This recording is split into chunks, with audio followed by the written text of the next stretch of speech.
Ladies and gentlemen, welcome to the Passive Tree Podcast, a podcast dedicated to talking about Path of Exile 2, life, and everything in between. And today is our second very episode, and we are joined with an awesome guest, one of my good friends. Today we have AJ on. How you doing, man? Doing well. I'm doing well. Yeah, I'm excited to be on the podcast today, and thanks for inviting me.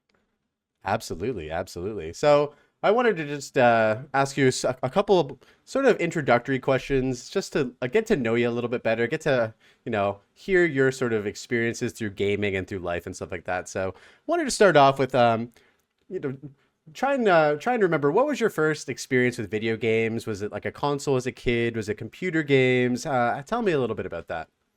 So my father was a gamer when he was growing up, and he always spent a lot of time playing video games. And so when I was about three, I think maybe 3 or 4, so before I could read successfully, my grandparents gave me a Game Boy Color, and so that was probably my first foray into gaming.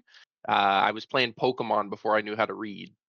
Uh, and my dad and I both got silver and gold, and I was playing on silver and he was playing on gold, and it was a very nice time. I was able to revive those cartridges actually, um, a number of years later, probably like 3 or 4 years later, by like cracking open the back and putting in a new battery. That way we could play, but it didn't last for very long. Very old technology that is. So yeah.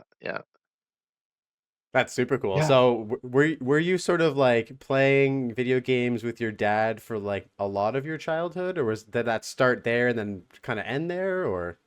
No. So I had a number of consoles throughout my childhood, but he specifically had an original Xbox, and he also played with me on the PlayStation 1. So a couple things we used to. So there was a game called, I think it's Madden 1995. We used to play that Okay. on the PlayStation 1. We would always play the Patriots, and we would always lose to the Colts, the Indianapolis Colts. Every single time we'd make it to we do the full season, make it to the Super Bowl, lose to the Colts.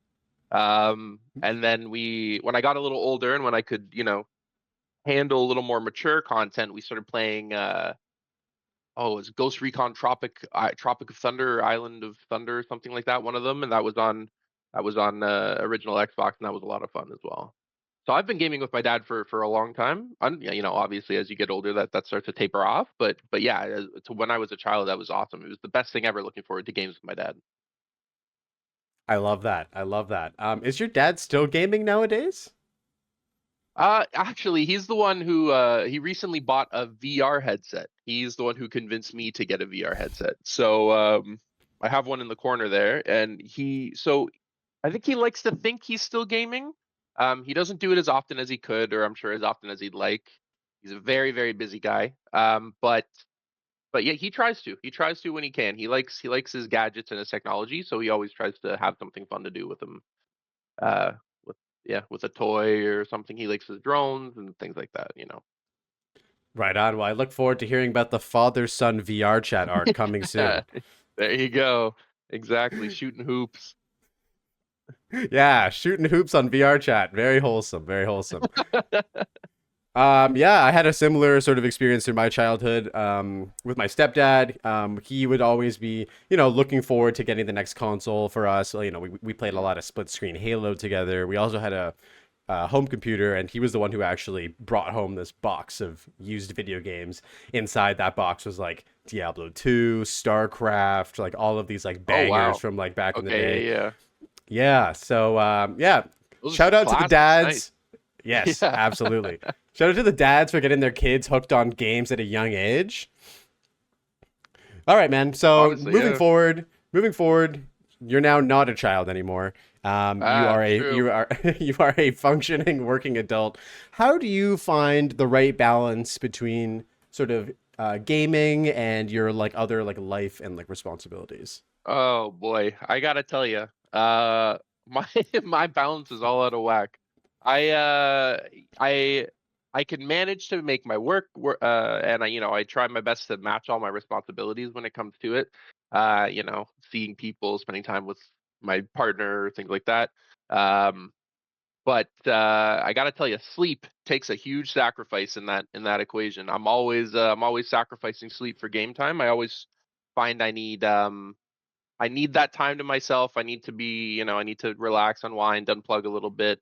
Um, and so yeah, when everyone's gone to bed and when I'm done my work, that's when I usually end up staying up a little too late for gaming. I've tried to change that recently, but it's tough. It's tough, man. I Yeah. hear you. I hear you. I feel like the more responsibilities and the more stuff that you have, the less time you have to yourself. And shout out to all the dad gamers out there. A couple of my friends just became dads recently. That whole time that you had just shrunk even further. So, and Yeah. I think that's the obvious choice is like I can either have a good night's rest and not get to play as much games tonight, or I can struggle tomorrow morning but play a little bit, have some fun. e- So I think Exactly. we all can relate to that as well, for sure, man. Yeah, Uh, 100%, 100%. so how would you describe yourself as a gamer today? Are you more of a casual gamer now? Do you consider yourself more of a sweaty gamer or somewhere in the middle? Where do you fit on that whole line? I mean, I would say it's very it really depends. So it depends on what time of month it is, because my work keeps me a little busier towards the beginning of the month versus the end of the month. And then it also depends on the game, right? If I'm really enjoying a game, I'm gonna be a lot more into it. I'm gonna put in the time. I'm gonna put in the effort. And then that would I would say I'm a sweaty gamer. So for a while I was sweaty gaming Warframe. I was really into War. I still got to grind up till Mastery 17. I'm only Mastery 16. I've been neglecting it. So um, I've been doing a lot of. I was doing Warframe, and yeah, it really depends on what kind of like what game it is, how I'm liking it. Right? I could go sweaty. I could go very casual. For a Okay, while, so I it's was like really it's sweaty pretty game Tarkov too. dependent. Oh, 100%, 100%. Hmm. Very, very game dependent. But it seems like if you get really into that game, then it's going to inevitably like progress into like the sweatier side of things. Oh yeah. Oh yeah. I remember I had set a goal for Escape from Tarkov a couple years ago to complete the guide because I had always wanted to. And I Oh, swear the I was guy. online Tarkov every moment that I wasn't working. Even when I was working, I would sneak on, do a scav on repeat, and then do it and go back to work. And I was just going so hard at it. I usually, if I try and set myself a goal, that's at least gives me a reason to drive and work and be as sweaty as I can be. And Tarkov is the perfect game to do that because it's just there's just so much to do in that game and so much to grind. So, and you set Hmm. one of the hardest goals in that game, Yeah, yeah, yeah, besides like yeah. getting Kappa or something like that. Have you ever got And Kappa?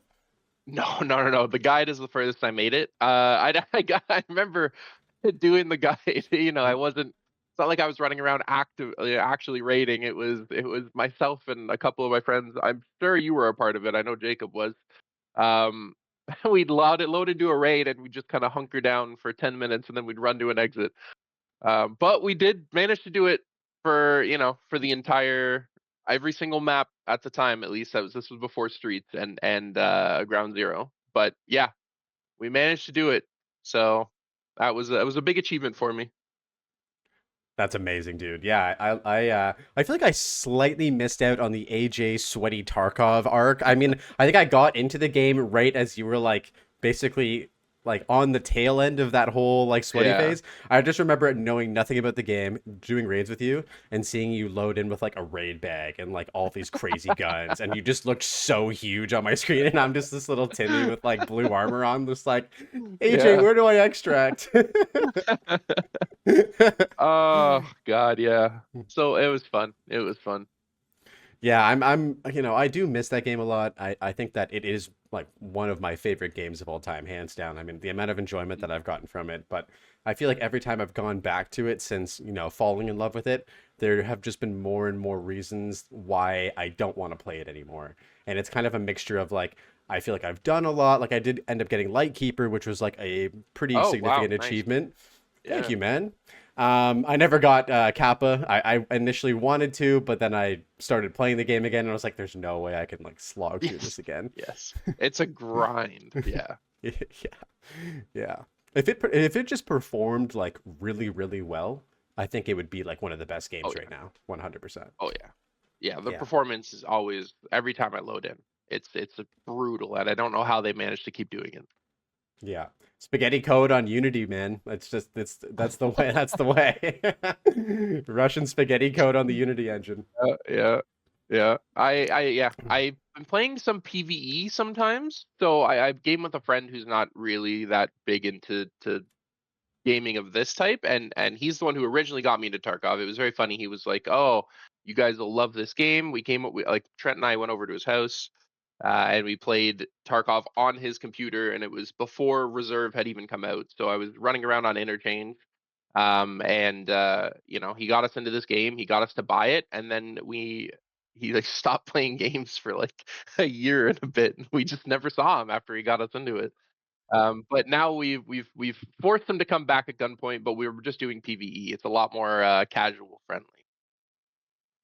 Yeah, I think PvE is probably one of the best things that they've done for the game, and I know it's something that the community as a whole has wanted for a long time. Oh, 100%. Yeah, yeah. I think that PvE actually can be like more challenging than like normal raids in some degree. Like playing Ground Zero and just having all of the PMCs just Oh, rush you off the spawn for yes. no reason. It's a little weird, but it is Ground very Zero fun. is really hard in PvE. I guess the Yes, the the thing that stands out is the auto aim, right? I think they did end up turning that down, but they will laser you, and they don't even care. Sometimes you'll be fine, and then other times just headshot and you're dead. for You sure, don't even for know sure. where Yeah, from. I got Yeah. my brother into PvE. He ended up playing. He was always a little bit scared to like get into Tarkov because of just the enormous learning curve that you Oh have to yeah. sort of experience and like get through to get into the game. So PvE is perfect. It also just doesn't wipe either, so you can just like at your own pace, leisurely like get Continue to to where build your up goal is. and Yeah, exactly, yeah. No, I think yeah, PvE is like is the at least for me personally, it's the better way to play because it doesn't wipe, because I don't have to deal with any, if there's any cheaters on the map, because I don't have to deal with the people who never stopped playing Tarkov, and know all the angles and all the sounds. They can tell, oh, this sound means they're over here, and that's not where I'm at in gaming anymore. And so PvE is a much more my speed. for Yeah. sure, definitely. So speaking of games your speed, we're gonna move onwards to ARPGs, which is Yeah. the main focus of this conversation. Although I did love reminiscing about Tarkov with you, I'm not gonna lie. Yeah, So yeah. talking about ARPGs, what was the first ARPG that you ever played? Oh boy. Um, the first ARPG I ever played. It might it might be Path. It's between that and like I think Marvel had come out with some very niche small AR oh, dog in the background. Very niche small ARPG or ARPG like game that I played on like my very first laptop that was capable of gaming, and it was not good, but it was one of the games that it could run. So I would play that, but I think it might be Path of Exile 1, to be honest. I saw a lot of stuff about other games, but when I was playing on the computer before I had my own computer, so when I would have gotten into these like ARPG stuff, I was playing mostly RTSs. I was doing a lot of RTSs, and I was doing like a lot of like Fallout, and of course RuneScape, old school RuneScape. So yeah, I think Path Yes. might be the first ARPG I really played, besides maybe that niche Marvel one that I can't remember the name of, and I don't think exists anymore. Wow. Okay. So Path of Yeah, Exile was your first ever ARPG. That's kind of crazy. yeah, You yeah. never tried like Diablo or Diablo 2 before that or anything like that? No, no, I saw like I was just so what so when those were kind of making their prominence and coming out, I was so removed from the PC gaming scene. Because I was all in on console. Like I got a Xbox 360 when I was in high school, and I was glued to that thing. So the ARPGs weren't really popular, pardon me, on consoles quite yet, and so I just never had a chance to, and I was focused on other stuff, and then I had a friend of mine tell me about Path, and I said, sure, let me try it out, and here I am. Oh wow, okay. So that's Yeah. very interesting. I haven't actually like Yeah. talked to anyone yet who like Path of Exile was their like first ARPG that they've ever been introduced in. So you're basically like a PoE like hardcore fan through and through because you've Oh yeah, yeah, way more yeah, than Blizzard. yeah, for sure. Which is so interesting because for me, like it was the exact opposite where like Blizzard, of course, like sort of like pioneered the genre in a sense with Diablo 1, where Yep. Diablo 1 was essentially supposed to be like a turn-based like dungeon crawling RPG. And then someone had I don't know who the guy at Blizzard North was, had this crazy idea. What if we make this like live action where like you're actually controlling these characters and moving through these dungeons in real time? And then they sort of like birthed this like genre basically. So it's pretty crazy. Like yeah, Blizzard has this like very complicated relationship with myself because in the beginning, you know, as a lot of people have experienced, they created some of like the biggest masterpieces in like the late Yes. 90s, early 2000s titles. Like Diablo 2 for me, when I got into that game, it was my first RPG. It was like my favorite game for like my whole life basically. It was insane.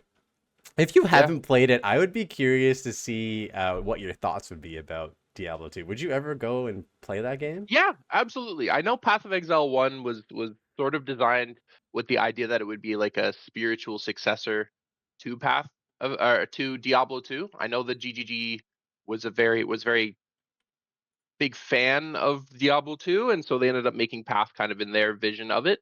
So yeah, I would be really interested to see, where everything kind of originated from and take my stab at it, see if I could figure it out, you know. Yeah, it would be really interesting. I would love to play that game with you co-op as well if you ever want to do that one day because I truly believe that it is a game that everyone should experience at least once because it's widely regarded as one of the best ARPGs of all time. It's certainly I feel like will feel a little primitive and sort of lackluster I think compared to Path of Exile because essentially like Grinding Gear Games wanted to make the true successor to Diablo 2 and Mhm. they believe that like Diablo 3 just like wasn't it and a lot of people I think agree with them that it just wasn't it. Did you ever try like any of the other Diablo games like Diablo 3, Diablo 4? Oh my No, god, I you're I remember when Diablo 4 came out and a bunch of my Path of Exile friends all went to go play Diablo 4 and I just didn't. And the same thing with Last Epoch when it came out.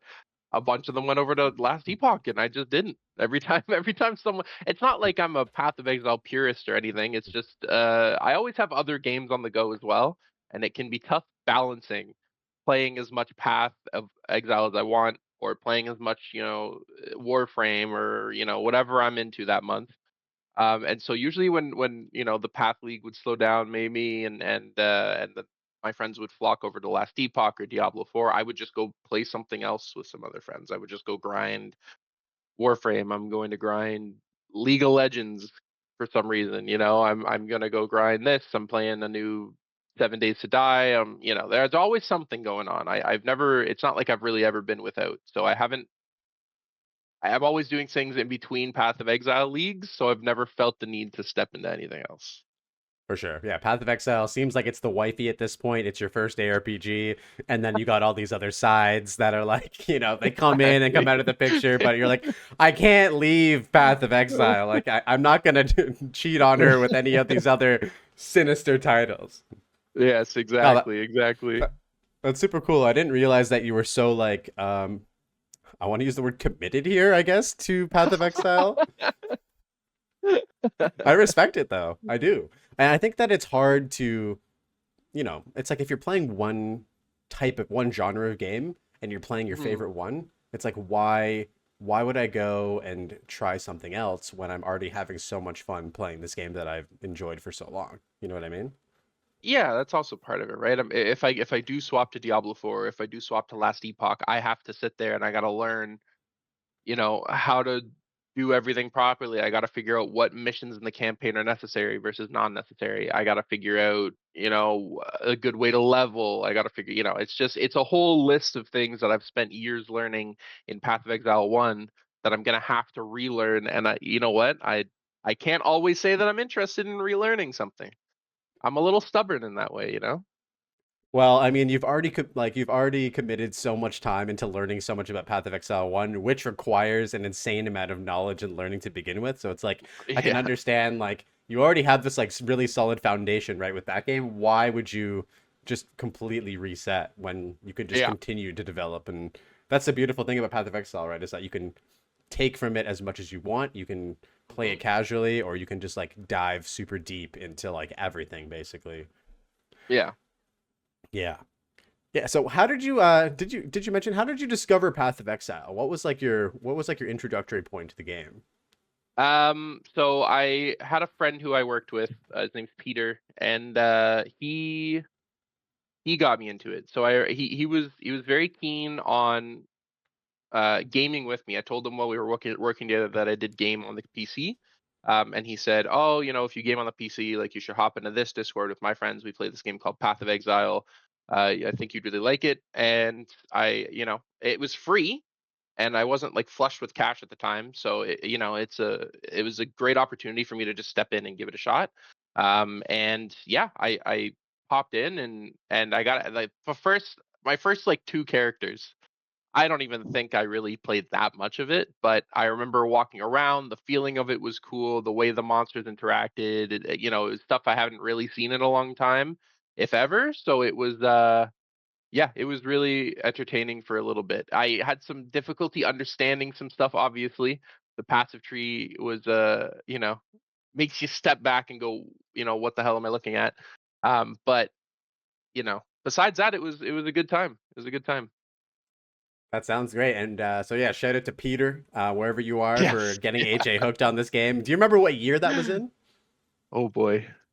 Uh, no, no, I'd That have was to really sit here and like, retrace the steps to figure out what, when we were working together and whatnot. I haven't worked at it was at the zoo. I haven't worked at the zoo in like 6 years now.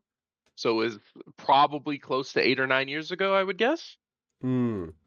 So for like an Yeah. estimation standpoint, we'd probably say like Like, 2014 or something like that, yeah, 2015. something Okay. in that range. 2015 seems pretty safe. Yeah, yeah. So pretty early on in the Path of Exile like development, I think the game Oh has been yeah. out for like 10 years, right? So you were I think basically in yeah. at the forefront essentially, like when the Yeah. game was the most underdeveloped and the most janky as well, and you were still vibing, Yes. having a great time. It was, yeah. That was when I think the first time I played, they only had 3 acts. And you had to replay them in normal, cruel, and merciless. And then when I started to get into it more, that's when they had the 4 acts. And I remember the kind of the rule of thumb was you never fight um, Merciless Malachi because he was so unbelievably hard at that stage, and you didn't need to kill him to go to maps. So you could get to him and then just do your maps and then go kill him later if you want. But I remember that was a rule of thumb is don't waste your time killing Malachi because he's so difficult. But yeah, it was back before there were 10 acts, back before all kinds of stuff. It was a really interesting area that Path was. Yeah, I've seen some like early game footage and it looked, I'm not gonna say bad, but it looked very like it A looked little clunky. very A little yeah. clunky. Yeah. Yeah, clunky is the right word. Clunky is the right word. Yeah, So yeah, yeah. essentially you've been playing Path of Exile for 10 years or so at this point. Yeah, coming up on that, yeah. Yeah, which is pretty crazy. It's like, I don't want to give away your age or anything, but it's a good chunk of the the entire existence of yourself so far. So, with that in mind, what about the game or what various things about the game have made you want to enjoy it for, this many amount of years? Oh man. I mean, I think Path of Exile does power fantasy really well. So when I can, get my gear that's just unbelievable, when I can get my weapon that, people have never seen, I can get my passive tree in such a way and I'm ripping through maps. I'm killing everything I basically see. Killing the Uber bosses is always so fun. I think just they do power fantasy so well once you get there. And I really enjoy the play style up to that point as well. You know, running through maps when you just get to maps, you're in white maps, your resistances are barely even capped. You know, and you know you're running around, you're hoping for a divine drop, you're just hoping for anything to drop, so maybe you can upgrade your gear a little bit. You know, and the build diversity as well. I've played all kinds of builds. I've played stuff that's very meta. I've played very off meta things. I've played straight up goofy stuff. I had a build one league that there's a sword called the Dancing Dervish, and this was back when you could use a prophecy to turn a unique into an upgraded version. So it was called the Dancing Duo, and how it worked is the second you had rampage stacks, the swords would jump out of your hands and run around and attack things themselves. So that was probably one of the goofier builds I've ever played, and you know I still had a good time because I was able to scale it to a point that I could do maps. You know, I think it's just so much fun being able to take a skill. You know, I would say 50% of the skills in Path are probably not really usable, but you know, you could take a skill and you could really build on it, and you can, you know, you could, if you put in the time and you put in the effort, you can kind of make anything work, and I think that's so much fun. Okay, that's really cool. So essentially, power fantasy, build diversity, and customization Yes, is sort of what's been keeping you playing. absolutely. Along with I'm assuming the amount of, I guess, like content updates and stuff like that that the game has come out with. Yes. Yeah. Did you have a favorite league during this tenure with grinding your games? um a favorite league, I was probably going to say either Harvest League or Settlers League, the first one. So you know, Harvest League when it first came out, it was so insanely strong. They I don't know how that got okayed. I don't know if you know much about Harvest, but essentially, the way it functions now is you kill monsters to get like life force, and then you can use the Harvest bench to make certain crafts, like reforge a rare, including a life modifier kind of thing.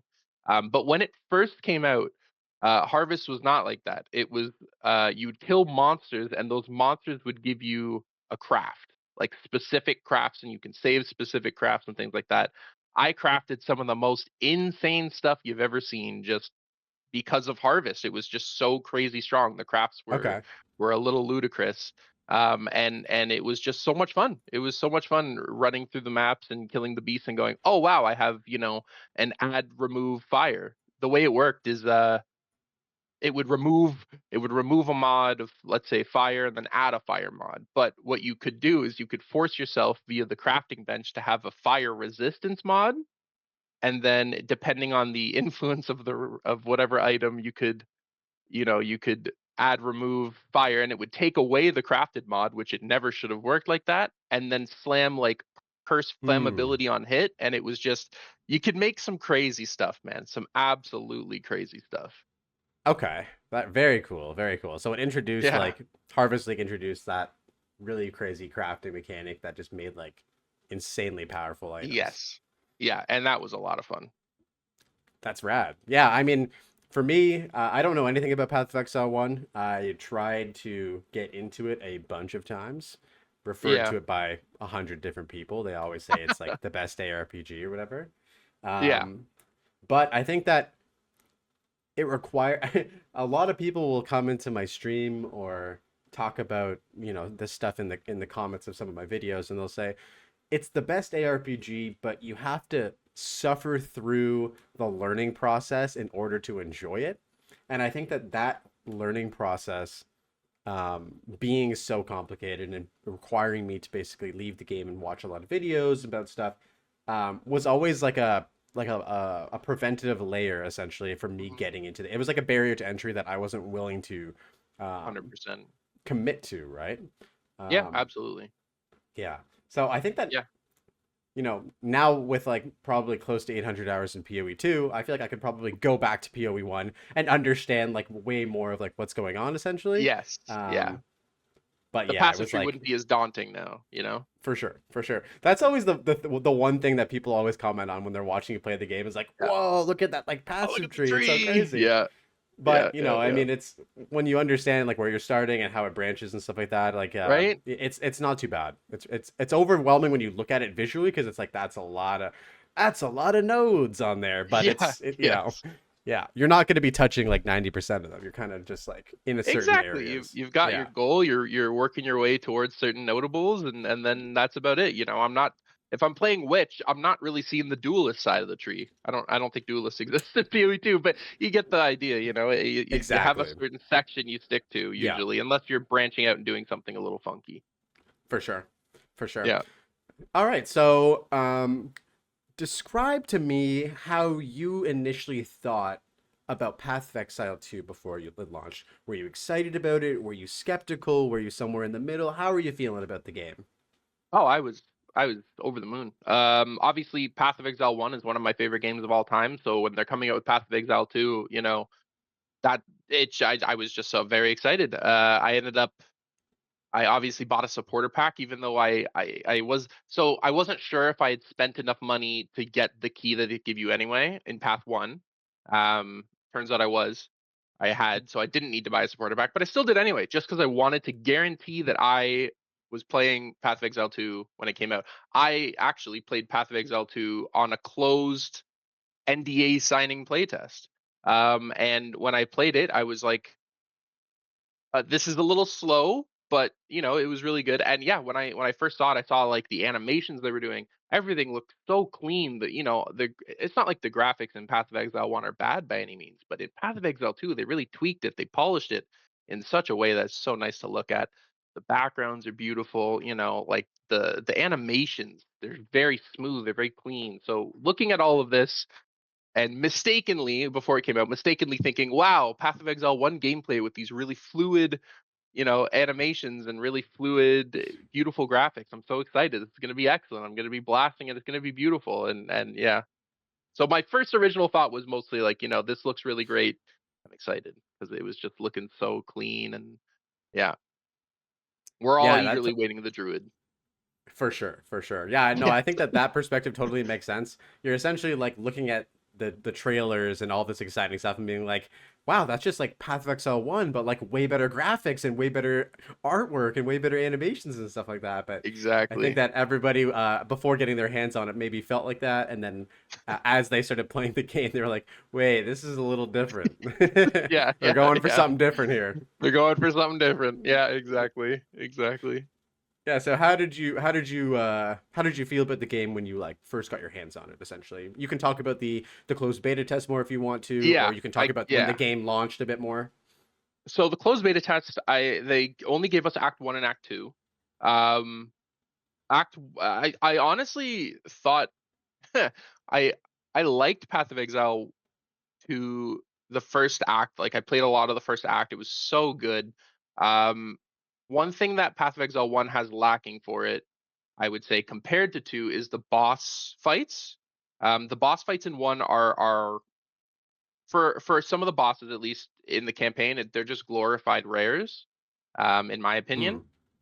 But in Path of Exile 2, like every boss felt like I was facing a boss, which was really, really cool. The mechanics, you had to dodge things. I couldn't just stand there and beat Hillock up at the gate of Lion Eyes Watch. I had to like dodge. I have to listen to the timings, that noise that triggers when they're about to do a big attack, and you got to roll stuff like that. I thought that was so cool. Um, so the bosses were just so great. Um, but on my first like playthrough of it, I'm always a guy who I'll try something not as meta because I like to try different things, right? I don't want to just be doing the same thing as everyone else. You're an ethical Um, gamer. I like that. Exactly. I want to show the little guys a little bit of attention. And so I played so I'll take responsibility for this. I played a Chronomancer slam build where I would try to reset Hammer of the Gods cooldown using the Hmm. Chronomancer ascendancy. And the leveling process for that was very gruesome. Um, Slams, while not being as tanky as a warrior, um, that was a recipe for disaster. I didn't quite realize what kind of mess I was getting into, and I think that really sullied my leveling process and my first foray into the game. Essentially, what had happened was I was doing like a frost mage, and then two of my other friends started doing frost mage, and I said, "Oh, I want to be different. I don't want to necessarily do frost mage along with everyone else." So that's when I swapped to this slam chronomancer that ended up being such a bad idea. But my first thoughts were the leveling process was grueling. Yeah, much harder Grueling than and PoE 1. in terms of difficulty and like pacing as well, basically. Yeah, the amount of loot pacing, 100%. The amount of loot that you get in PoE 2 versus PoE 1, you know, I it's not often that I'm running into like Act 3 in Path of Exile 1 with white or blue gear, right? Almost everything you'd have would be rare. Doesn't necessarily mean it's useful rares, but they're rare nonetheless. But in PoE 2, yeah, you could even be going to Act 1 Cruel with like a blue ring, and that's just not that, it's just the quantity of loot dropping is just nowhere near what what Path of Exile 1 had. So it was very tough to make that adjustment after so many leagues of PoE 1, just looking at the how little was dropping, and Mm, going, "Oh, I have to make something of this," right? So, yeah, hmm. that was tough. Interesting. Yeah, I think that what they've done with Path of Exile 2 actually is in reference to Diablo 2, where there is less drops on the ground, there's less items to be used, and so it creates these moments of choice. And I think that that's something that really stood out to me from playing this game was, there's a lot of similarities from Diablo 2 to Path of Exile 2, but you know, one of the things that I love in an ARPG is like, you know, when there isn't an obvious thing that I have to choose, whether it's an item or a skill or something like that. Like, just for instance, this morning I was just messing around with some of my gear and I ended up like regal orbiting some boots. They have 15% movement speed, 30 fire res, and rarity on them, which is great Hey, for not Smith of bad. Katava because you get, you know, any fire resistance that you get as a smith is also given to lightning and cold by 50%. So you're essentially Oh, stacking okay. Yeah, fire yeah. resistance, which is very nice. So I could use that, and it has like decent armor as well. But my other boots have way more life regen, max health, strength, all these things that I want for my hardcore, playthrough. So it's like Mhm. I'm having to decide: do I want to move faster and have a little bit more resistances, or do I want to move a little bit slower but have these, more safe stats? So there are a lot of moments like these that I really do enjoy, where you're kind of like, I don't know what to pick. I'm kind of gonna feel it out. There isn't like a clear obvious winner, and then when a clear obvious winner drops, it feels really good. But Yeah. those things don't drop very often, so you're oftentimes Yes. crafting, and the crafting system is a little, it's missing something, right? it's a Oh, bit it's a bit we'll slot we'll machiney. talk about the crafting system. Yeah, yeah. But there are a lot of those cool moments in the game where you kind of have Yeah. to decide what to do, which is cool. So you said the strong points for the game for you were the bosses. Was there anything else that really stood out to you in terms of like, this is really solid from Path of Exile 2 standpoint? Um, yeah, I feel like the movement, like, everything's very fluid. Um, the way the character moves and dodges, I do like the dodge roll. I wish it gave you iframes like in, a FromSoft game, but I'm not a game developer. I'm sure that would cause its own issues. Um, but yeah, I think the bosses, the map, just the aesthetic, the general aesthetic, they went with all the zones and areas. You can really feel that flow through. There's some areas in Path of Exile 1 that obviously I know the areas, but some of them are less memorable than some of the areas in Path 2, just because the vibe in some of the areas in Path 2 and is just so on point. When you're in the jungle area in Act 3, it feels like a jungle. There's a ton of trees, there's vines hanging down, there's leaves, there's the monsters in the area, are jungle-esque. It's so good.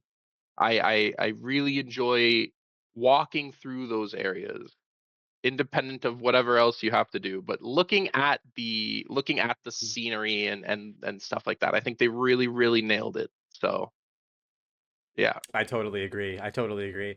Yeah, I think that, the I think the best playthrough for Path of Exile 2 is the first playthrough because you're really absorbing all of this beautiful work that they've done.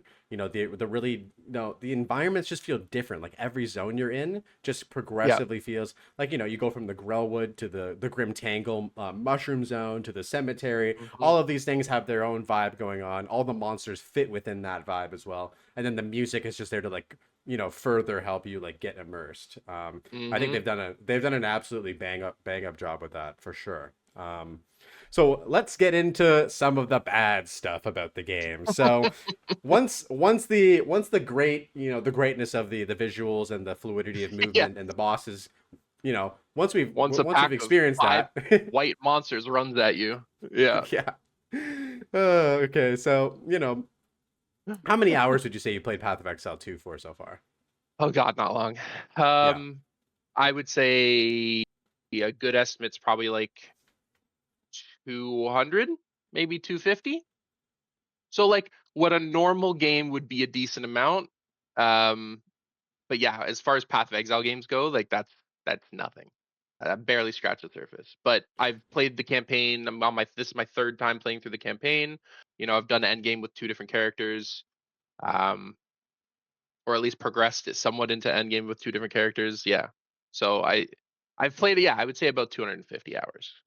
For sure. I like how you had to like specify like for any other game that's a lot, Yeah, but for Path of exactly. Exile it's nothing. And it's like it's Yeah. funny that like Path of Exile enjoyers will like, look at hours in terms of like the thousands. Like you have to be Yeah. talking about Oh yeah. thousands to be respectable, right? Yeah, Um I've got like 2200 in path 1, I think. yeah, yeah, for sure. Yeah. Okay, so 250 hours, regardless of what anyone will say about a Path of Exile game or not, is a substantial amount. So in those 250 hours, sort of what were some of your biggest negative points about the game?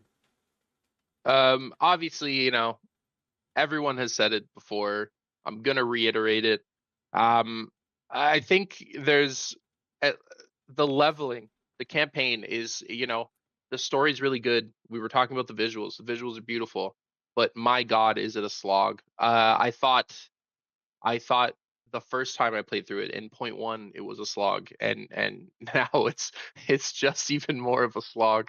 It always just feels like I'm playing PoE 2 and the monsters are playing PoE 1. Like,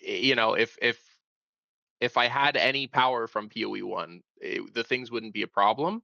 I think, I saw the hot fix they put through recently where they lowered the monster life, and that's fantastic, but I really think it's a matter of speed. You can get overwhelmed so fast in PoE 2 because all of your actions are so slow. And so that makes it doesn't necessarily mean the monsters need less health. They just need to be, 25, 30% slower, just a little slower. And I think everything would feel a lot better. Um, yeah, I think, yeah, the damage too. I, I was in the first zone as my witch, a couple days ago or whenever it came out. I guess that was Friday. So yesterday. And, I got hit and it was like 40% of my HP and it was in the first zone. I can't gear against that. I have no gear to put on. It's just the difficulty, eh, to get to maps, because that's really what we're all playing for. We're racing to maps, we're trying to get into maps, we're trying to be the first person who drops, a divine, a this, or that. That way we can, get our character jump started and, be even stronger and then, things like that. But getting there is just, it is a lot of work. It is a lot of work. Yeah, the leveling process is tough. It's tough. Takes a toll on you. I hear you, man. Yeah, I was telling you yesterday, I've done the campaign probably like 30 or 40 times Yeah. while practicing for the speed running stuff. And Yeah. I think, what I learned from that experience is that there are a few techniques to help speed up the campaign, and it will increase your speed quite drastically, just like movement abilities like shield charge, which anybody can basically use at Yeah. level 3. But for the most part, you're absolutely right. Like it is just a harder game. And I think that with Dawn of the Mhm. Hunt, they didn't necessarily think about what players were enjoying about the game the most. Like they Yeah. gave us all this cool stuff at Endgame, but then they were like, but to get there, it's gonna take you like twice as long, basically. Oh yeah. And it just seems like kind of a mistake, actually. You know what I mean? Like, Hmm. I get it. It was, the patch was essentially trying to taper down all of these things that were insanely broken, which is I'm totally fine with. But they Hmm. didn't have to nerf the little guys in the process. You know what I mean? Like, Hmm. they nerfed health, like Candlemass and Cruel drops like this item that gives you like 8% life, and now it gives you like 5%. It's just like these little things that were like health is already kind of shit in Path of Exile 2 compared to like energy Yes. shield and evasion, and it's like Yep. why are we nerfing that more? Like I don't Hmm. get it. Then again, we're both masochists and we played Tarkov, so we're not shy. We're not shy to challenges. Yeah. Personally, it feeds into my. Yep. We talked about what kind of gamers we are, and I'm definitely more of a sweaty gamer. I get Yep. really into the. I think that's why Path of Exile 2 for me has been. I've latched onto it so Sweaty hard gaming. because, Yeah. Yeah. yeah, because it is for more of the hardcore audience. I think that they Hmm. have solidified themselves with these changes now and with the game's vision as a whole. They know their place in the ARPG market. Diablo Hmm. 4, it's for casuals. You're a dad, you've got kids, you want to play the game, get to end game in 2 hours and just start blasting. Path of Exile 2, you're not doing that. You're a dad, you came home, you played for 2 hours, you beat two zones, or Yes. you beat a Yeah. couple bosses. You know what I mean? Yeah. Or you struggled to beat one boss and you finally beat it. You know what I mean? So that's Yeah. sort of the vision of the game, is that they want to make you work for it. I think, for better Yeah. or for worse. And I think that they've identified that that's the type of gamers that they're attracting to this game. Um, so, what would you describe in your own words, like the vision for Path of Exile 2 versus like Path of Exile 1? Like, um, any sort of like major differences that you could like say, or like how do you feel about the vision for the game? Um. So I think, and obviously I don't work for GGG, so I can't necessarily comment too much about it. But I think part of the difference is who's leading GGG at the moment. So for a long time, Chris Wilson was the leader of GGG, like the head of GGG when Path of Exile 1 was happening, and it really seemed like he was okay with the ARPG power fantasy. But I think it's pretty well established now that Jonathan, who's the current head of GGG, doesn't really like the direction that PoE1 took.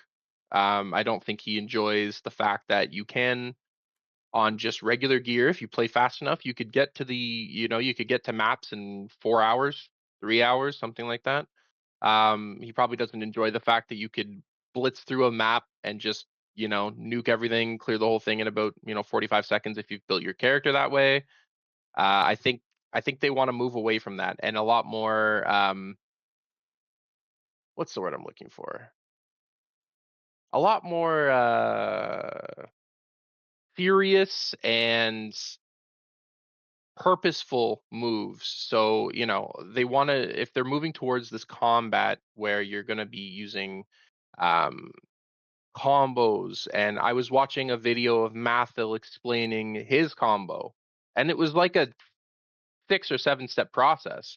And it did a lot of damage at the end of that process. But, he was saying you have to parry this, then you got to use this, and you have to have 3 stacks of this, and then you can activate Twister. And then with Twister and this, then it does, and it just, it really seems like they're going for more of a that type of gameplay where if I want to deal the damage, I have to really, set it up in such a way that I can deal the damage. I'm not just going to be able to run into a pack and, press my right mouse button and hit them with my Molten Strike of the Zenith and, explode everything from orbit. And that I think is gonna it's really going to divide the player base. I think there's gonna be some people who, and I think we've seen it already. A lot of the streamers, a lot of the people playing it, they're not enjoying the meaningful combat when they're facing the white packs. I would say when it comes to rares and uniques, absolutely we should have a little more gameplay than we do in PoE1. But yeah, I don't know. It's going to be interesting. I really think there's going to be a divide in player bases. People who like the more purposeful combat, like the more deliberate combat of having to parry, of having to set up. versus the people who just want to cast their one spell and blow up the pack and move on, and hopefully they drop, some divine, some mirrors, things like that. For sure. Yeah, I think that as I mentioned before, they've really sort of, I think with Dawn of the Hunt, they've sort of doubled down on this polarization between the differences between Path of Exile 1 and Path of Mm-hmm. Exile 2. And I think what people seem to forget is that if you don't like Path of Exile 2, you don't have to play it. But Yep. the community around GGG's games of Path of Exile are so passionate and they want to be able to enjoy both titles. But I feel like you're absolutely right. Like, it is polarizing because on one hand, you have a game that's so much more fast paced. You have a Mm-hmm. game that's so much more just like AFK has something on the other screen and you can just blast. And then you have a game where Mm-hmm. you actually have to pay attention, think think about what you're pressing instead of just running in Exactly. blindly, not even looking. And I can see the logic behind these gameplay decisions. I can see why, you know, they've made this second game that's completely different from Path of Exile 1 because they already have Path of Exile 1. It's widely regarded Yep. as an incredible game by everybody who plays it.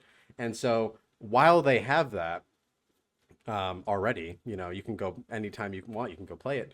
They are trying to develop this Absolutely. other project that has a separate vision. And I think I said this in the last podcast, but I think I was targeted by the second game because um, one of the goals of I think of Path of Exile 2 is to get new players interested and involved in sort of the Path of Exile franchise as a whole, essentially. People who missed the mark with Path of Exile 1, people who, like myself, weren't able to necessarily sink their teeth into it too much because by the time I got into it in maybe 2017 or 2018, there had already been, various leagues that had come out. There's a lot of systems in play already. So I think with Mm-hmm. Path of Exile 2, it allows sort of new players to come in, like myself, who don't know anything about the game. And I think the new player experience is something for me that was my favorite part of the game, where I felt like on my first character, I played warrior, so I got my ass kicked, especially like Yeah. Yeah. at Yeah. launch. But I ended up getting all 8 ascendancy points, not following a build, going in blind. I learned everything by just playing the game, and I felt Yeah. like I wasn't able to really do that in Path of Exile 1. So, it's interesting. Like it is definitely slower paced and it is definitely harder and stuff like that, but I think that it is a lot easier to learn as well, which is cool. 100%. I would say Yeah. Path of Exile 2 is a lot more user friendly than Path 1. You know, in Path of Exile 1, they give you the absolute basics. Here's, equip this wand, right, like left click to attack. Here's how you socket a skill gem. See you at the end game. It's so basic the amount of information you get. Um, it is, as far as similar to a FromSoft game. The gameplay from PoE 2 is a lot more akin to a FromSoft game, but I would say the amount of direction you get in PoE 1 is more akin to a FromSoft game where they're not telling you anything. You don't really know what's going on in the story. You'd have to listen to everyone talk, and you'd have to listen to you'd have to go pick up, there's little carvings around the ground and you could read those carvings if you'd like, and stuff like that. And I really think that PoE2 nailed the mark on getting newer players in. The fact that, the skill gem system, I'm not a fan of it, but something it does better is say, okay, you're using lightning arrow. Here are some support gems that go well with lightning arrow. uh, PoE 1 does not have anything like that. It just, you know, especially when you get to certain characters, like there's a character named Lily in Act 6. You can buy almost every gem from her. It's just a wall of gems. That's it. You just get a wall of red skill gems. Here's your red supports, your blue skill gems, blue supports, et cetera, et cetera. And I can understand if you were to look at that screen, you'd be like, "Well, yeah, what am I even looking at? How do I navigate the screen? What should I be grabbing for what skill? Things like that. There's really, I would say PoE2 nailed that in terms of welcoming newer players into it. Yeah. Absolutely. Yeah. I think that even having, as you mentioned, those suggested 3 support Hmm. gems that work well, but they aren't necessarily like the best, it just Absolutely. helps the player feel like, oh, like there is some sort of assistance instead of just being like, boom, wall of gems. Like, oh my god, Yep, exactly. there's like Yeah. 500 gems. Like, Yeah, ah, I'm gonna go look up what the best one is now. exactly. Hmm. Yeah, so I definitely understand that, like, you know, for me personally, I think that that was the biggest one of the biggest points about the game was how do we get new players into Path of Exile without overcomplicating everything essentially. So, Yeah. um, yeah, there's just a lot of nice stuff in there. Like the video explanations for all the skills is also something that I Hmm. think was just a really nice like little touch as well. Oh yeah, absolutely. Yeah, they have nothing like that in PoE one. So yeah, For it's sure. they're much more welcoming. I will say so. I will say though, Mm.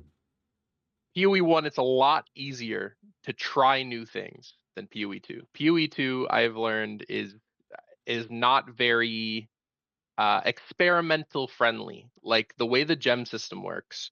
If you five link a gem, you know, that gem is five linked. In Path of Exile 1, how it works is you five link a piece of equipment and then you can swap in and out gems as you see fit.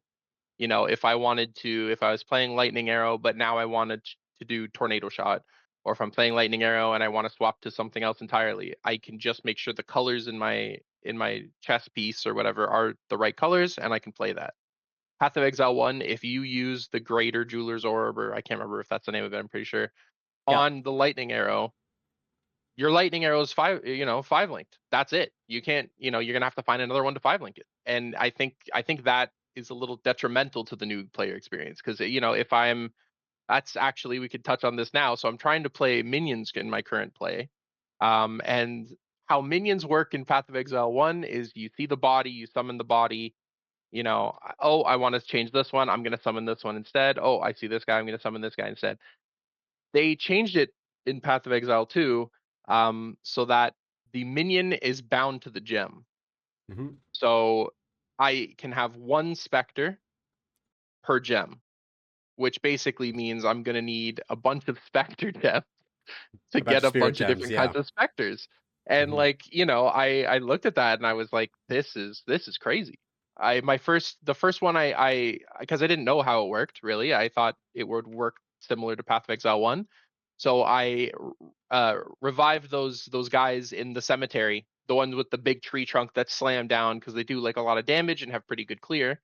Hmm. And then I went to go res a frost wraith in the same area, and suddenly my Ray Spectre gem was not available to be selected anymore, and I was like, "What's happening?" And yeah, I think as far as testing new things, Path of Exile 2 is a little less intuitive in that regard. You're Mm. usually kind of pigeonholed into what you're doing, and if you want to change, it's a significant investment. Absolutely. They did touch upon the refund spirit gem thing. It's not in the game yet, but it is definitely coming to the game because that is Nice. obviously a huge issue. Like you want to be able Yes. to try out different specters without having to find more spirit gems. Spirit gems are inherently quite rare to find throughout the campaign. So yeah, they are going to be changing that, but for the time being, yeah, that is definitely like it's like one of those moments that I was talking about where you have to make a decision, but that is like how are you supposed to know what works if you can't try out multiple I can't things? You know test what I mean? them. It's day Yeah. one. No one knows what works yet. I was trying to figure out what works, and I got I got walled. I tried one thing, and immediately that was it. That's what you're trying. Yeah, it was a little surprising. I was not happy about that last night. I can tell you that much. So you're stuck with the big bonky boys of the graveyard, basically. That's what you have to work with, man. Well, thankfully, my friends were able to scrounge a couple more gems for me, so I have a couple things. But I'm trying, I'm basically every time I see a good enemy, I'm making it a specter. But I'm running out of gems quick, and I got a couple good ones, but some of them they are just not functioning. Yeah, Hmm. I think there's probably some AI updates that need to happen. Maybe there's issues with targeting or something like that, but it's it's tough. It's tough. These specters are not making it easy. I might have to swap to just Essence Drain Contagion for the first, couple couple chunks of the campaign just to get through it. So I might be able to get a little stronger and maybe get, some some better specters. But yeah, I mean, playing minions at the beginning, this is tough. Oh man, yeah, I watched. I don't know if you're familiar with the content creator Gazi. He's like a minion Yeah, yeah, yeah, guy, basically. He's the minion yeah. He's my guy when it boy. comes. Yeah, yeah, Yeah. So he had a video. Basically, anybody who was experiencing anything negative about the new patch had a video out day one. of I don't course. want to say complaining, but or crying or something like that, but they were basically just saying how their thoughts, Yeah, essentially their yeah. thought. There was a this is my thoughts on Dawn of the Hunt, and he was basically saying that the minion damage it just fell off in terms of like once he hit like white maps, like level one white maps, he spec'd purely into damage, and Hmm. he just and if anyone can't progress through maps with minions, it's got to be Gazi, right? Like he's just like the minion king. He's the minion So guy. Yeah, yeah, so maybe it's just not functioning correctly. Yeah, I don't know. I've barely played Witch, so I'm not sure. I know that Essence yeah, Drain Contagion is absolutely crushing it right now as Lich, but it yeah. just seems like maybe the Spectres is a bit undercooked a little bit. Yes, yeah. I would say so. I mean, there was I once I got the frost wraiths, I could kind of see the vision. They were pretty strong. I will say the specters in PoE 2 are I like them better than the specters in PoE 1. The specters in PoE 1 until you get very specific ones, they're very one dimensional. Like you have the specter, they do this one thing and that's about it. But PoE 2, like even the frost wraith, it was trying to keep its distance. It had a ranged attack. It had like a melee attack if people were getting too close. Like I thought that was really cool that I had almost like like a a res enemy instead of just like kind of a copy of what I was facing before. The so I can really see the vision, and I really hope whatever needs to be done gets done because I would really enjoy playing some specters. There's so many cool enemies in this game, and I would love to have them on my side. So Absolutely, they've fingers they've crossed, man. done. I'm sure it will get to a very, very strong point. Off the top of my head, I could think about 10 different monsters. Like, in Act 2, in the bone pits, there are these sorcerers that, they have like three different spells. They have like the Yeah, the meteor, they liches. have the, Yeah, yeah, they have the lightning attack. Those things hit hard. And then they also apply like ailments as well. So I feel like, there are these enemies in the game that are, not very one-dimensional, which is yeah, when you're on the receiving end of those enemies, it sucks because they're really strong. But on the opposite side, when you can actually have them as your allies, it should feel like, damn, like I've harnessed that power essentially, which is really cool. So, exactly, exactly. um, yeah, I think that give them another week or something like that, and they'll probably end up fixing that sort of issue. Speaking Hopefully, of I issue, pray, man. speaking of issues, oh my God, man, this the launch of Dawn of the Hunt has been challenging for a lot of players. A lot of people are upset Oh about it. yeah, I was definitely disheartened. I'm sure I told you, but we'll talk about this for the podcast. So, yeah, my plan was to go Smith, hardcore solo self-found, just an absolute yeah, Giga yeah. Chad tank. And so I'm like level like 25. I'm like top like 30 or 40 in the world at this point. Yesterday, and I slogged through the Trial of Sekimas, get to the altar, click on it, and I'm like, wait a minute, there's only two choices. Where's my third choice? I'm like typing in guild chat, like, Yeah. what's going on? Why can't I ascend? And then I try to restart the game. Brilliant idea. And what happens is if you restart the game in a Trial of Sekimas, it takes you out and you have to You're basically start booted. all over again. Yep. So I'm like, oh my God. So I just threw my altar away. I can't ascend. And then I looked at the leaderboards and I saw that every single player was just warrior, warrior, warrior, warrior, warrior. Yeah. Even the top players were just warrior. I was like, okay, like no one could play as a smith. What the heck, GGG? You can't be advertising these ascendancies and then not And give then it not to us. put them in. Yeah. Yeah, yeah, and that was just one, and that's not an ascendancy that a lot, or that's not an issue that a lot of people have been talking about because a lot of people have been affected by just the general more increased difficulty and stuff like that. But I Yes. Yeah. do Yeah. think that it was a significant issue that people were experiencing as well. Yes, absolutely. Especially for hardcore players. Like I know Smith of Katava was that is the hardcore ascendancy. That's where you're getting all the tankiness. That's how you're going to survive. And you struggle your way through how tough the campaign is now. And then you struggle your way through the Trial of Sekimas just to be met with a screen that says, you're not ascending into Smith. Sorry. Haha. And it's not like you can ascend into something else for the time being because you can't redo your ascendancies, which is Yeah. something in Path of Exile 1 you can do. If you really screw up, you can just go right through the labyrinth again and try again. But yeah, in Path of Exile 2, you'd have to start a whole new character, and that's just yeah. It was a damn shame Oh. about the Smith. I remember you telling me about that. I also heard they have like a skill where they sharpen a weapon or hammer an anvil or something, and you are buffing a weapon, something like that, and it takes like 5 seconds. You're just standing completely still. Monsters are wailing on you while you're prepping this weapon, and then you only get it for a couple hits. And I was like, that sounds real dangerous for hardcore. It's standing still for any period of time, leaving yourself vulnerable. It just seems really dangerous. Absolutely. Yeah, so I've been Yeah, experimenting with the ascendancy now. I've gotten it, thankfully. They ended up there we fixing that go. issue I guess really late into the night on the first day. So I woke up the next day. I died anyway, so I had to restart and got my Yes, ascendancy. R.I.P. Uh, R.I.P. Yeah. I blame not having the ascendancy points. Not a skill issue at all. Um, but yeah, so now that I've been essentially, playing around with the Smith, so the Smith gets, I think the first 2 points you obviously want to pick are the fire resistance that Yep. transfers into the cold and lightning resistance as well. But then the second set of points that you get, so I ended up doing the Trial of Chaos last night and getting my next points as well. Congrats, Um, congrats. Thanks, man. I didn't get the tornado bird. Thankfully, I got the Thank bird that God. births another bird. But Yeah. the Smith is very very strong right now. I'm running a bone shatter build. I'm clearing screens immediately, no issues. I don't even know what people are talking about with these white monsters. Are just everything's dead, and bosses are getting deleted as well with perfect strike. And I just added in Hammer of the Oh, Gods now. man. Warrior's in a really good place for the campaign. I don't know how it's going to transfer into endgame, but Yeah. the temper weapon thing is what I've chosen to sort of adapt into my build right now, and it is hilarious. Like you see, like an essence, like one of those essence frozen guys on the ground that are trapped in Mhm. the essence, and you're just sitting there banging your weapon for like 3 seconds, getting ready to. And it's really not that great, but there isn't that much other viable stuff. Did you see sort of Yeah. the other things that you can do with the Smith, like the armor crafting stuff? No, no, I haven't seen that. Okay, so with your ascendancy points, you get a free one, which essentially makes it so that you can't wear any rarity armor. You can only wear a white armor.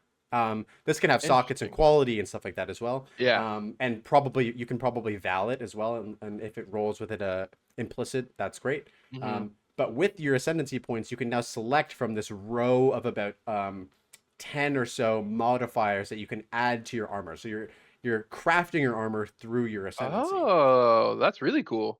And there are some absolutely OP stuff that you can choose through this set at the expense of, giving up your 6 modified rare armor instead. Mhm. So I think that that's going to be, once you have 8 ascendancy points, you want to, go, 4 to maybe even 6 of those armor nodes. I think that that's going to be insanely strong. Like you can get one that's like 20% increased strength. You can get one that's 15% increased Oh, HP, wow. max 75 max fire res on your armor. You just select that, and then you have all your basically resistances covered, max resistance. There's also one that's like your armor value is applied to chaos hits, which is really important. A lot of people are dying in Oh, maps right now to chaos damage. yep. So yeah, I'm hyped on the Smith. I don't know if I'm actually going to be able to get my 8 ascendancy points. I died in hardcore last time trying to do the trial master, but yeah, we'll see. I'm enjoying it so far. That's good. I mean, hey, you should come watch me try and kill a white pack with the minions right now. It is rough out here, dude. But I think yeah, I think I'm gonna swap to EDC just until I get a little stronger. I hate usually, and that was something I always did in Path of Exile 1. Whatever I'm playing, if I have a build idea in mind, I want to start that build idea as early as I possibly can, and I will just struggle through whatever needs to happen until I'm strong enough to really feel it. Like the Um, Chronomancer slam build that like the just Chronomancer Slam thing, right? Like I yeah. probably could have played something entirely better, but I was like, I'm playing Slam, so I'm gonna struggle through Slams. And I gotta tell you, when you went back in time to the Vol area, I've never had a worse time in Path of Exile than trying to navigate that area and fight all those dudes who rush you. And my hammer is super slow, and oh my god, it was awful. But Did you I use so I, Bone I'm Shatter trying on that to. build?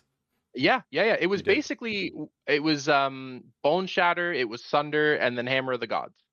Hmm. So I would Sunder people and then Bone Shatter them if they got and Herald of Ash, and sunder them when they had the little marker up that they're ready to be hit, and then hammer of the gods for the big enemies, and the way it was supposed to work is when I get to a strong enemy or a strong pack, I hammer the gods and then reset my cooldown and then hammer of the gods again, and it was just back to back hammer of the gods, which was kind of cool.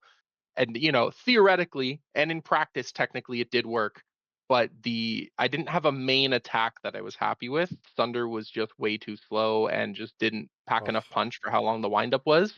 So yeah, it was that one. That one went bad, but yeah, I do the same thing in Path of Exile 1. If I'm playing brands, right, or if I'm playing like a totem build, I'm starting totems as soon as I can. It doesn't matter if I can level up faster doing something else. I'm gonna start totems as soon as I can and then just do totems. But with minions, I'm having a very, very difficult time not swapping because man, they're making me work for it, dude. I really appreciate your determinism. Yes. Like you commit to the build from like day one. Like Yes. I remember when I dropped my like hardcore like solo self-found guide on YouTube, my like first ever Yeah. video. Someone was just like, "Why don't you just level up with lightning arrow? It's just so much easier." And I'm like, because I don't want to play with a bow as a monk. It just feels weird. Like I'm Exactly. I'm playing this character to be in this class fantasy. I want to use monk skills. I want to use quarterstaffs. Like Mm-hmm. I don't want to just be running around with a bow just shooting lightning arrows. I know it might be easier, but I respect the commitment to the bit. As soon as you start, you're like, "All right, we're doing this for the character. I'm not Yep. taking any shortcuts here." I love that. That was the thing. I'm sure there's a different minion setup I could have played, but the second I got the Spectre gem, I was like, let me go find a Spectre. Let's do it. I wanted to do Spectres this game. I got a level 7 gem, went Spectre, let's go. Let's go get one right now. Yeah, that might change this league though, but we'll have to see. I don't know. It's rough, but I'm gonna try and make it work. I'm gonna try and make it work. I will say the minion damage is pitiful. Hopefully with the new health nerfs that just came out, I think yesterday or this morning, I can't remember which, that they're doing a little bit better. But yeah, it's a tough go so far. That's for sure. Damn, Yeah. bro. I'm sorry to hear that. It is always a feels bad moment when you have this like, this fantasy of a class that you want to do, and then it ends up just Yeah. like, oh, like it's just bad. Like there's no way around it. You're not doing anything wrong. Like, when I was playing Warrior at like game like early access launch, like the Yeah. Warrior was just not good. Like Yeah. there were certain things that were good that I wasn't using, mind you. So it might have been a little bit of a skill issue thing, but on the whole, armor is just inherently not as good as energy shield at the time. Yep. Health was just, it's really hard to manage your health, and mace skills was just like there was a couple different things that were really powerful, and the rest were just dog shit. Like I was using Sunder as well because I Yeah. thought it was really cool. You like ancestrally So you know. boosted, and then you just Yeah. have this huge thing come down. But like you have to like wait for like 20 minutes to do one attack. It's Yeah. insane. And then my second character was Lightning Arrow Deadeye, and it was zooming. Like I was zooming around the map, Yeah. like just I remember you melting and I shit. doing maps together. Both of Yeah. us with the dead that yeah, lightning arrow. Yeah. Yeah.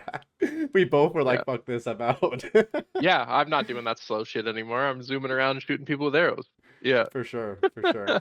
I feel like, if you do decide to back down from the minion challenge, we'll call it the minion challenge now because it will be a challenge right It now was for good. you. Yeah. It's gonna be a challenge. It's gonna be a Yeah. challenge. Yeah, a lot of people have been enjoying Essence Drain and Contagion. That's been like really strong early on. Like Yeah. everything just dies really quickly.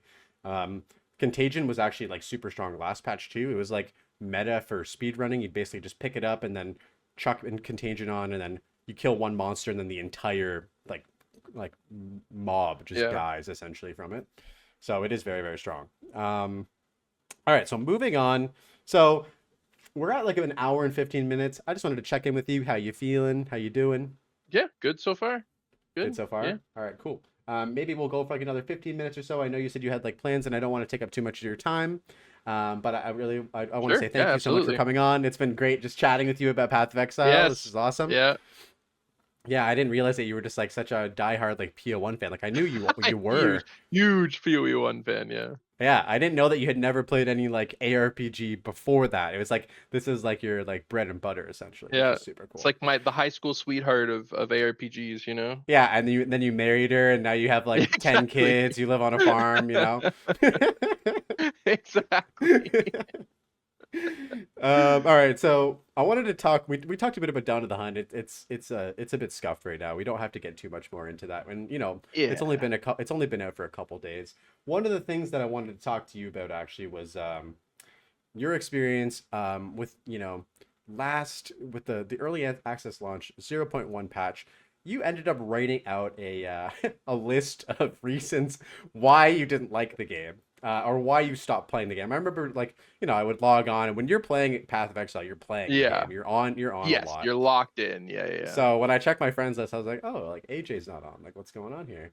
And then I messaged you on Discord, and you had prepared this document, which I think is fascinating. So walk me through sort of that experience from you sort of deciding not to play the game to writing this, this detailed document essentially explaining all of the things. It felt like from reading it, it was made from anger. Like we were angry, like typing it for sure. yeah. I mean, Walk me through that. there's just being so I like. Let me sort out. So for a long time, I would manage to get into Path of Exile 1, like yellow maps and red maps, but I couldn't really reach the Uber bosses or the bosses, really. And I worked really hard. I still remember my first ever Shaper kill. And he's like one of the big bosses in Path of Exile 1. And so I worked really hard in Path 1 to learn how to be the player that I am today, how to get to maps, how to get through campaign, when certain times to do certain things, and I think it was almost like a culture shock in a way, looking at the kind of decisions that they made in Path of Exile 2 compared to what I've known to love about Path of Exile 1. I pulled up the list here. So, some things like the ascendancies. Um, I thankfully I liked Sanctum in Path of Exile 1, and Sanctum is your Trial of the Sekimas. And I didn't hate Ultimatum, which is your Trial of Chaos. So I was not super keen on doing it for Ascendancies because they are very specific types of gameplay in Path of Exile 1. Like I would say, 90% of players don't ever touch Sanctum in Path of Exile 1. And so when now they made Sanctum or Trial of Sekimas something that's, you know, a must play was a little off putting for me. Thankfully, I was a Mm. Sanctum player for a while, so I knew kind of what I was doing, what I was looking for. But, for some people, I know that was a lot of kind of a tough pill to swallow. I didn't like the ascendancy timing. So it takes you longer to get stronger. I think, you can get very strong in Path of Exile too, but you have to really work to get there. In Path of Exile 1, you can do the first ascendancy after like Act 3, you're maybe like level 30 something. You can run in there, do it. But I got for the first ascendancy, it took me, I was over leveled. I was like, it still was very tough. And I had to like really, really, really work very hard just to get there. And I didn't really like that. Um, I think probably my biggest gripe is crafting. Um, so crafting in Path of Exile 1 is basically like an art form. There's so many things you can do. My friends and I actually kind of said that we're going to attempt to make a mirror tier item next league in Path of Exile 1, and maybe have a mirror service of some variety. And that, like, the list of things that involves is extensive, but you have so many options. Like, there's the crafting bench, there's, meta crafting, there's beast crafting, there's harvest crafting. You can use essences. I can use this, that, the other thing, and Path of Exile 2 took something I really loved, which was the crafting aspect of Path, making my own weapons, making my own items, and they just dumpstered it. Unfortunately, they said, we don't want you to have too much control. You're not supposed to have too deterministic crafting, and then now we're left with what we have now, which is you're slamming orbs and hoping you see the mods you want. True. I know that essences are a part of it, but Yeah, you're just pulling the slot machine. You're pulling the slot machine, and you're hoping that you're hoping that whatever comes out is something that you can use. Especially for solo self found. I don't know how you do it, dude. I gotta like if with the lack of crafting, if you're screwed on an item and let's say you need more health, need more armor, need more resist, you're hoping that you've accumulated enough currency to to make something. And they removed some orbs in Path 2 that I don't agree with. Like you can't really re-roll an item anymore. There's an orb in Path of Exile 1 called the Alteration Orb. It just completely re-rolls a blue item. That's a big component of crafting that I'm missing as well. Um, there's a lot of aspects of the game that I looked at, and having played, thousands of hours of PoE1, I thought about, like, people didn't enjoy this or people did enjoy this. Why would you keep the thing that they don't enjoy and then remove the thing that people did enjoy? It just, it didn't really make too much sense for me. But we'll see how the vision goes. Obviously, it's point two, right? The game isn't technically done yet. I think, yeah, like you said, they may have just doubled down on the vision, and at the end of the day, it just might not be a game for everyone, right? If they have an idea of a game and it doesn't jive with somebody, then don't play it. Like you said earlier, you don't have to play PoE 2. You might want to play PoE 2, but if it's not the game you're interested in, you're not having fun, why would you do it? But yes, Yeah, I was very upset when I wrote that whole thing out. I remember reading it. I could just imagine you're just like Yeah. red face smashing the keys Yeah. down. Just slamming them down, exactly. Oh man, yeah, dude. Yeah, I totally hear you. I talked about this with my previous guest, Everseen, who's a homie of mine, another Path of Yeah. Exile 2 and Path of Exile 1 content creator, and we talked for at length about crafting, and he's also very much in the same boat about how there's so much determinism in the one game, and then there's basically no determinism in the other game. Mhm. And from what I understand, it's essentially like the vision for the game is drops need to matter. That is the one Yes. that is like one of the pillars of Path of Exile 2 is that items on the ground have to have some sort of meaning. And I think that the more you lean into the deterministic side of crafting, the less valuable these items that drop on the ground become.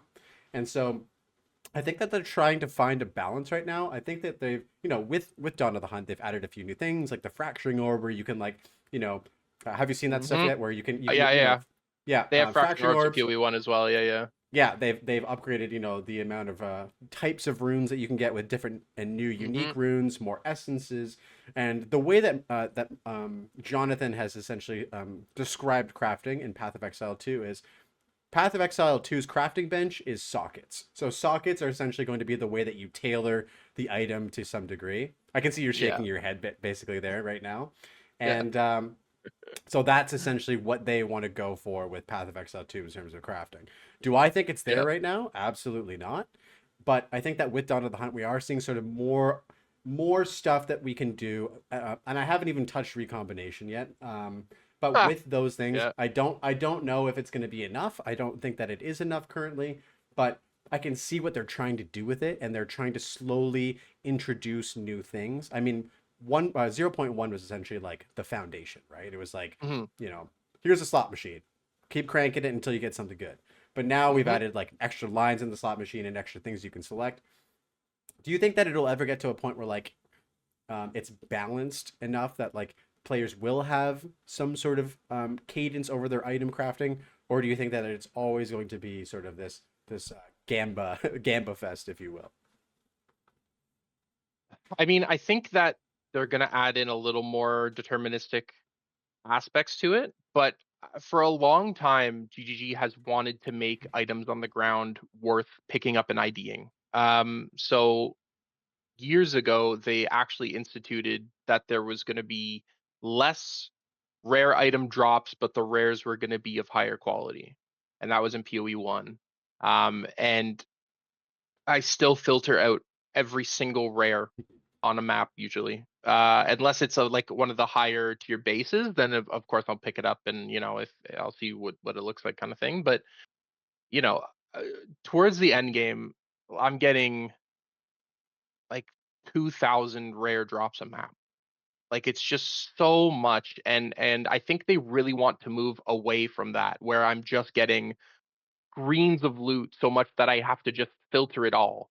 I'm getting rid of everything except just the best. And I think they're moving towards, like you said, the rare drops matter. When I drop a rare belt or when I drop a rare armor, I'm gonna walk over, I'm gonna pick it up, I'm gonna ID. Is it better than what I currently have? If crafting is such a big part of path, then I don't have to. I never ever have to pick up any rare in the game because I can just craft something that I know I'm gonna like and I know I'm gonna use. So I think for the most part, we might get a couple more things. I don't think we'll ever see a crafting bench. I think it adds too much. It adds too much to crafting, unfortunately. Like it you can lock your prefixes and your suffixes, or add certain resistances, or there's some crazy modifiers you can add on a crafting bench. So I don't think we'll ever see those, but we might see a couple more essences. I think they might allow essences to re-roll rares like they do in Path of Exile 1, but we'll have to see. I do think at the end of the day though, they want those drops to be meaningful. They want me to drop a sword and have to go get it, and yeah. They want that part to be valuable, like you said. Rares on the ground Totally. mean something, yeah.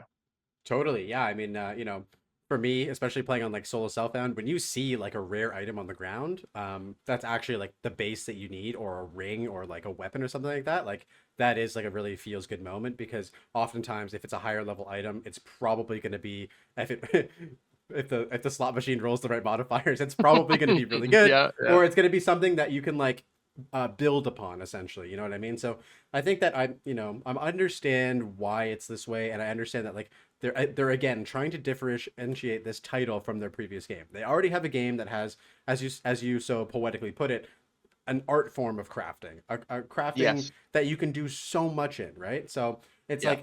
like, I think they're doing it so differently in Path of Exile 2, almost for the sake of it having to be different to some degree. I do like that it creates more meaningful choice in the game, like picking up items, checking them out, all that kind of stuff. They did add a couple new essences into Dawn of the Hunt, which I would love to just Mhm. bring up with you. Like, did you see the essence of delirium? Yes, they have. So they have those specialty essences as well in Path of Exile 1. So I'm excited to see that those made a return. I'm very happy because those add some really unique modifiers. I actually crafted one of my rings in Path of Exile 1 with one of those, with an essence of, I think it was essence of delirium, actually. So it was really cool. Really cool that we get to see that type of stuff made its way back. For sure, for sure. Yeah, I definitely like can relate to the sentiment. Like, it'd be so nice to just be able to like, you know, always roll like flat fizz damage, and like in a percent increased fizz damage on your weapon, and then use that base to like maybe gamble on it or something like that. But like Hmm. even getting that on a weapon with like attack speed just feels like such like a, I just struck the jackpot, and then you hit like accuracy or light radius, and you're just like, oh my god, like what am I doing? But yeah, I don't know. I think that over time, I think, as you said, it's 0.2. There's going to be more and Yep. more things. Like we kind of mentioned last time in the previous podcast, like there's not even a rune that gives flat damage. Like there's a rune that gives every sort of elemental damage, but we haven't Hmm. even gotten a way to add flat damage to an item besides just increasing the quality essentially of it. So there's a lot more Yep. work they have to do here. One more question I wanted to ask you was about trading in Path of Exile. So your Yep. reaction says it all. So when I started playing the game, I started off on softcore, Yeah. and I very quickly learned that the trading interface and stuff like that is challenging. It brought me back to the old school days of Diablo 2, where you're on a forum, you're messaging people for items. Like Yeah. it felt like I was playing Diablo 2 in 2007 or something. Um, Yeah. do you think that the trading platform is you know appropriate for a modern ARPG? I get that it probably works for Path of Exile 1 pretty well, but do you think that it works in the context of Path of Exile 2? And what would you like to see improved upon trading at all? I mean, we spoke about Tarkov at the beginning. I think they should institute something Tarkov has. So, I list my item for whatever exalts or divines. Someone buys it, boom, that divine's sitting in my stash now. That item's in their stash. Um, I think, unfortunately, they've said a couple times about Path of Exile 1 that they want some trading friction. So I think in their vision, the way you're playing the game is probably what they really want to work towards. So like you're not really trading with anyone. You know, you're finding your gear, you're getting those moments where you're finding an item that you're like, "Oh my god, this could be perfect. Let me just hit it with an exalted orb and see what happens." You know, versus me on softcore, I'd be like, "Damn, I need this item. Let me go see who's got it for sale." You know, I think they want to work less towards that. They want there to be some trading friction, which is unfortunate because I really do think they should have more of an auction house, like I said, similar to Tarkov, where I list my item and then I come back online and it goes, "Hey, you know, you sold 3 items while you were gone," kind of thing. There's so many issues with the trading in terms of people not answering, price fixing, adjusting prices. I've heard that was an issue more in Path of Exile 2 than 1, but people who list a price and then they get whispered for it and they go, "Oh, if someone's willing to pay 5, maybe they're willing to pay 10." And then instead of selling it, they just change the price. You know, that's got to be frustrating as all hell. So I think, you know, there's a lot of room for improvement that I don't think they're going to make because I know they're not a fan of trading anyway. So I think it's become so integral to the Path of Exile way of life that they can't remove it now, but I think they would. If they had the chance, they would probably remove trading or remove like selling on the separate website. I think they would remove it altogether. You know, I'd be able to give you items, you'd be able to give me items, but like no more buying the perfect item for my build from somebody. Yeah. Yeah, So I don't think we'll see any. Yeah. if those Right. boys over in Russia and Battlestate Games can create the flea market, I'm sure GG I'm sure GGG could make something similar to that for sure. Exactly. It's perfect. It's perfect. It's great, and as you mentioned, like they have the the interface already set. It would just be sort of implementing that interface into what I think the best way would be in the stash. So like, you already have those Hmm. premium stashes that list stuff to the website. Why not just keep it like in the game? So like you have a stash tab, premium, you list an item, you go back to your stash later. Oh, someone offered me whatever, 50 exalts for this item. You can accept it. It could create like a bidding war. Someone also offered like 60 exalts. Like I'm going to accept that offer or just wait. Hmm. And then your currency just gets deposited right into your currency tab after you're done. It's just like boom, and then you never have to have someone not respond to you. You never have to have someone in your party who just doesn't go to your hideout, and then you go to their hideout, but then you went and then they went to your hideout, and so you guys are Yeah. Oh playing my this like God. weird, Yeah. and then you guys are playing this weird like Yeah. hideout tag. Yeah, so trading, I think Or the it just yeah. feels it just feels a little trivial for like a modern ARPG right now. Hmm. Hmm. 100%. Yeah. But All I right, think so that's the direction they want to take it. That's the problem. But yeah, we'll see. We'll see what happens. totally. Yeah, I think that, it's not on their priority list right now. I mentioned this in the previous podcast, but I feel like once they get everything done with the game, like once 1.0 is out, content's out, all the classes are out, then they can start focusing on the quality of life stuff, like a trading rework for another league Hmm. or something like that, or something like.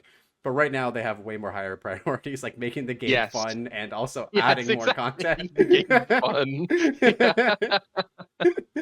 I'm just kidding. That's obviously a joke. I'm having a lot of fun so far playing Oh, that's again, good. but I'm also playing Warrior, so it's definitely easier for me than for a lot of people. Um, Yeah. so before we got on the podcast, you basically were very excited to talk about Path of Exile 2 and the Dawn of the Hunt and get into it. And I said, "Wait a second, AJ, Oh, harness that yeah. energy. Yeah. We're gonna talk about that. Let's talk about that a little bit. What were you thinking there?" Oh, I would like I think we touched on it a couple times, but just the minion leveling is really really rough. Um, you know, in like yeah, we touched on basically all the things I was going to say, but when I play a path game, I usually like to start as early as I can with the build idea. And with the specters, it's rough. It's really rough, and I think I might swap to the Essence Drain Contagion. Not something I want to do, but just to like progress me into leveling, into map, things like that. It might be necessary. Um, I think that I don't know how far I'll make it in the end game, but I really wanted to play some minions, and we'll see how far that gets me. I'm gonna be trying. I'm not a quitter, so I will keep trying until I get to maps at least, and then I'll see how much I can do there before I throw it in. But yes, I I think we touched on most of the items already. Is like, it's a rough go for the minions. They're doing so little damage. I was sitting there fighting white packs for like 10 minutes last night because I would fight a pack and then die, and then you respawn and all the packs are alive again. That's And it's brutal, just, dude. I'm like, all right, time to go bang my head against this wall again. And, it's like, it's brutal. Yes. Yeah. Yeah. It's rough, but I will persevere. I will push through. I don't know if I'll be pushing through with minions, but I will be pushing through, and then I'll see what the future holds. But yeah, they're pushing me. They're testing me. That's for sure. Yeah. Oh, it's so funny because during the developer like interview, they had an interview with sort of two content creators.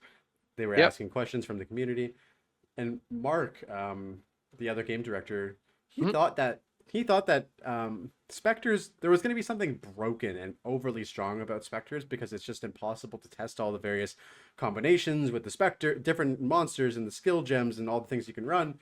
But it's just like right now it just feels so like undercooked. So I hopefully you have a better run at it. But one thing that I've learned with this game is that if something's not working, it's in your best fun interest to try something else because you're gonna get to Exactly. the point where you're slamming your head against the wall so much that, and the game is very punishing with the respawns every time you die and stuff like that, that you're gonna inevitably like quit. And Hmm. it is a fun game when you're strong. It's not a fun game when you're not strong. And I guess Exactly. that kind of wraps up like why a lot of players are having such a struggle right now is because a lot of builds don't feel like they're not good right now. I learned that with the slam build. If it's better to just try again instead of try and make something work. In Path of Exile 2, it's very tough to just make things work. So if something's not working, it's better to just try something new instead of just getting annoyed and then quitting partway through. Because, I probably would have ended up playing more if I had a stronger build, and I just didn't. So yeah. I might be swapping for the time being until I can figure out how the minions work. I've got two videos of Gazis pulled up on my